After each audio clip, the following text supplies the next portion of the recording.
Hey everybody, King Kamikaze here, bringing you a new review on the 2017 movie November Criminals, directed by Sasha Gervasi. This movie is based off the 2010 novel The November Criminals, written by Sam Munson, and historically, mostly books are always better than the movies. I've not read the book personally, but I assume that must be true because this movie sucks ass. The movie is about how Addison, our protagonist, goes deeper into the investigation of the murder of his friend Kevin Brodus. I like the logic of why he's going into it. So he basically tells, I couldn't save my mom. You can help Kevin, but since he couldn't help his mom. So the movie was good. It was believable. I liked the whole motive of the protagonist. All up until the last 40 to 50 minutes where the protagonist made some of the most stupid choices I've ever seen in movies. The whole climax of the movie is extremely rushed. The movie is 1 hour and 25 minutes, and it's almost like the director realized that he doesn't have a lot of time to make the movie, so he decided to just make the character take some of the most stupid decisions ever just to get to the end of the movie. And then the movie ends, and you're like, wow, that was shit. I wish I could get my time back. Ansel Elgort plays the lead character of this movie, a very Jesse Eisenberg type of character, really like this kind of nerd who's very wacky and really fast in talking. And he basically carries the entire movie. It's not like he's doing an amazing performance, but he is doing the most. Chloe Grace Moretz, I don't know if I pronounced that correctly, plays the role of his girlfriend Phoebe in this movie. And unfortunately, I can't really judge her acting because the character is just badly written. This is one of those movies where the female character is purely as a love interest. Like, if I could remove her from the movie, there would be no difference because she is not important to the whole story. And it's really unfortunate. Does what is required. There's barely anything for her to do. So, that's that. It's not anything spectacular. David Strathern plays the role of the dad in the movie, and it's well acted. I really like the dad character. I mean, the dad character is nothing really amazingly written, but it's acted really well. I low-key enjoyed the performance of the dad more than the protagonist, which is weird. The dad barely is there, but the dad is a really good actor. I like every scene with the dad is really good because the actor really sells it. And I don't know, I guess that's one point in the acting where I can truly say this was good acting because the dad did a good job.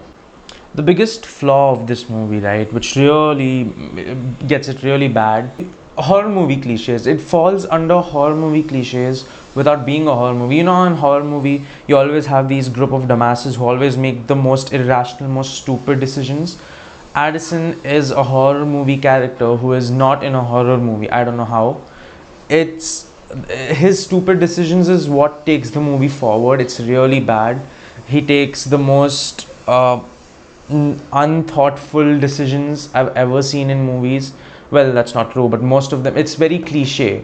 Phoebe also takes super dumb decisions at some point. At the start of the movie, we start off the movie basically with Phoebe and Addison talking about doing it, which is very weird because that's not what the movie is about.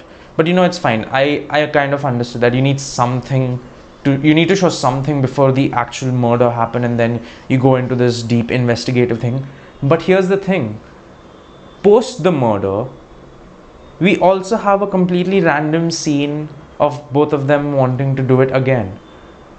Post the murder, what are you trying to do? You're trying to put in romance in a movie which is about investigating murder. Romance works. The way it is put in this movie does not. And Phoebe must really love him because she puts up with some of the most shit things Addison does. I swear, whoever's writing this, do they not think, okay, if I was this person, would I put up with this shit if I was, and I don't know what the writers were smoking, what the director was thinking, but it's there in this movie. There's a reason this movie is not very well known. There is one good thing about the movie though, but it's not actually, I personally don't feel it's that important to the movie, but cinematography is great. I really like it. It was done by Mihai Malimer Jr. I completely butchered that name, but the cinematography is really nice in this movie. There's some really good shots, very soothing and pleasing to look at. and I really like it. So I really like that about the movie. I guess job well done by, just a second, Mihai Malimer Jr. You got to give credit to these people, because when the movie sucks this bad, it's these people who are really saving the movie. Yeah, this movie is not good. Surprise. I was thinking of giving this movie a 2, but now that I'm actually recording this, in hindsight, it's much more worse than I thought it was. And considering my previous review, I gave it a 1, even though it had more positive aspects than this movie. I think it's unfair for me to give it a 2. So this movie gets a 1 out of a 10. It is a bad movie. Do not recommend watching it. You probably never heard of it for a reason. If you like the video, don't forget to leave a like. If you enjoyed the video, don't forget to subscribe. Yes, I know those are the same things. This is the third time I'm trying it.